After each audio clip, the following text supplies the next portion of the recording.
जय श्री हरि, राधे राधे। अगर आपके घर में भी मेढक आता है तो यह मेरी बात ध्यान से अवश्य सुने। आपके घर में खतरा होने वाला है, अपार शक्ति का प्रयोग हुआ है।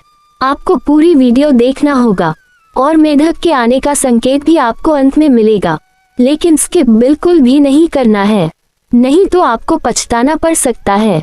और चैनल को लाइक और सब्सक्राइब प्लीज जरूर कर देना।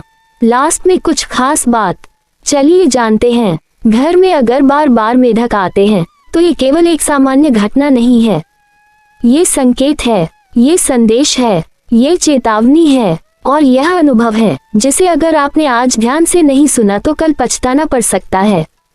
मेढक का यूं घर के भीतर आना कोई यूं ही नहीं होता।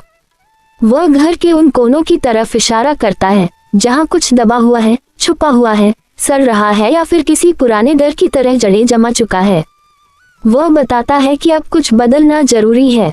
कभी आपने सोचा है कि घर के बाकी हिस्सों में तो सब कुछ ठीक रहता है, लेकिन एक कोना ऐसा होता है जहां अजीब सी गंध होती है, जहां कभी सफाई ठीक से नहीं हुई होती, जहां कभी मन नहीं जाता। वहीं पर वह मेढक आता है। उसका आना डराने के लिए नहीं होता, वह बस आपकी उपेक्षा का प्रतीक बनकर आता है, आपके ध्यान को खींचने के लिए आता है। कभी आपने गौर किया है कि वह कब कब आता है? क्या रात में या सुबह सवेरे? क्या बरसात से पहले या बाद में? क्या वह एक बार आता है या बार बार आता है? क्या वह एक ही जगह दिखता है या बदल बदल कर? ये सब बातें संयोग नहीं होती, ये सब एक गहरे अर्थ का हिस्सा होती हैं। और अगर आप इनका अर्थ नहीं समझते तो इसका नुकसान सबसे पहले आपको ही होता है। कभी कभी मेढक घर के भीतर टॉयलेट में दिखता है, कभी किचन में, कभी स्टोर रूम में और कभी तो बेडरूम तक आ जाता है। इसका मतलब क्या है? इसका मतलब है कि जिस स्थान पर वह आता है वहाँ कुछ हिस्सा है जो अब ठीक नहीं है। या तो वहाँ की ऊर्जा नकारात्मक है, या वहाँ की सफाई ठीक से नहीं हो रही, या फिर वहाँ नमी बनी हुई है। और यह नमी केवल पानी की नहीं होती, यह नमी वातावरण की होती है, यह नमी मन की होती है, यह नमी विचारों की होती है। कभी कोई बात जो कई साल पहले हुई थी वह मन के कोने में बैठ जाती है, फिर वह धीरे धीरे भीतर ही भीतर एक गंध बन जाती है और उस गंध को मेढक जैसा प्राणी महसूस करता है और वह उस ओर खींचा चला आता है। लोग सोचते हैं कि मेढक गंदगी में ही आता है, परंतु ये बात अधूरी है। वह उन स्थानों में भी आता है जहां कंपन गड़बड़ हो चुकी हो। कोई व्यक्ति घर में लगातार उदास रहता है, कोई हमेशा नाराज रहता है, कोई चुपचाप घर में मौजूद होता है लेकिन उसके मन में इतनी तकलीफ होती है कि वह जगह के माहौल को बदल देता है। ये सब बातें सामान्य नहीं होती, ये सब धीरे धीरे वातावरण की ऊर्जा को बदलती हैं और जब वह ऊर्जा बदलती है तब वह ऐसे जीवों को आकर्षित करती है। वास्तुशास्त्र के अनुसार अगर बार बार किसी एक ही दिशा में मेढक आते हैं तो यह उस दिशा की असंतुलन की स्थिति दर्शाता है। विशेषकर अगर मेढक पश्चिम दिशा या उत्तर पूर्व में आते हैं तो यह बेहद गंभीर संकेत है। यह मानसिक तनाव, आर्थिक रुकावट और पारिवारिक मतभेद का कारण बन सकता है। अगर मेढक दक्षिण दिशा में दिखाई दे तो यह शत्रुता और विवाद का संकेत देता है। यदि यह बार बार हो रहा है तो आपको तत्काल उस दिशा की विशेष सफाई करनी चाहिए। वहां नीम का धुआं करें, कपूर जलाएं, उस कोने को पूरी तरह सूखा रखें। कुछ लोग मेढक को मारने की कोशिश करते हैं, ये बहुत बड़ा पाप है, क्योंकि मेढक कोई शत्रु नहीं है, वह तो सिर्फ एक दूत है। वह प्रकृति की ओर से भेजा गया संदेशवाहक है। वह डराने नहीं आता, वह जगाने आता है। वह बताने आता है कि अभी भी समय है, अभी भी आप संभल सकते हैं। और यदि आप उसे मारते हैं तो आप उस चेतावनी को भी मार देते हैं। फिर नुकसान धीरे धीरे शुरू होता है। आपको ये जानकर आश्चर्य होगा कि कई बार घर में मेढक का दिखना पुराने दोषों का परिणाम भी होता है, जैसे पितरों की अशांति, पूर्वजों की कोई अधूरी इच्छा, कोई अपमान जो कभी किसी ने किया और वह घर के वायुमंडल में अब तक जिंदा है।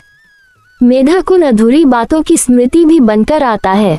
वह एक माध्यम है जो आपको झकझोर कर कहता है कि अब बहुत हो गया, अब वह समय है जब आप अपने घर को फिर से शुद्ध करें। ये शुद्धता केवल सफाई से नहीं आती, ये शुद्धता मन से आती है।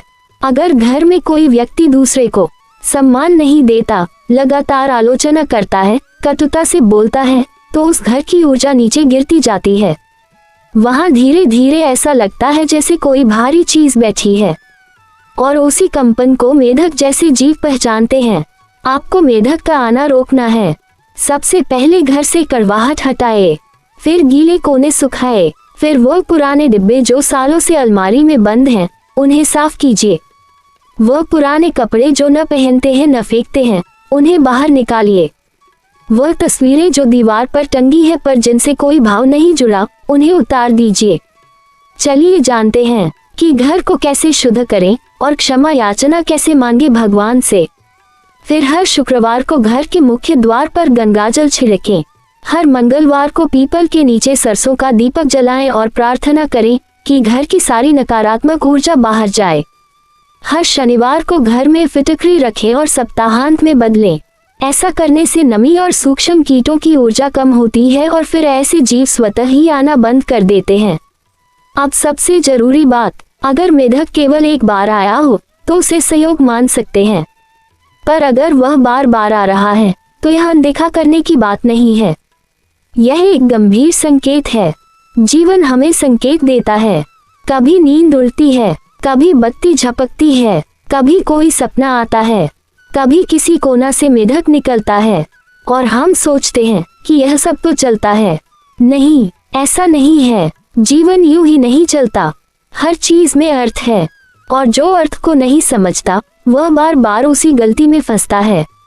अब मैं आपसे फिर से कहती हूँ, अगर आपके घर में भी मेढक आता है तो यह मेरी बात ध्यान से अवश्य सुने। यह कोई कहानी नहीं है, यह कोई डराने वाली बात नहीं है।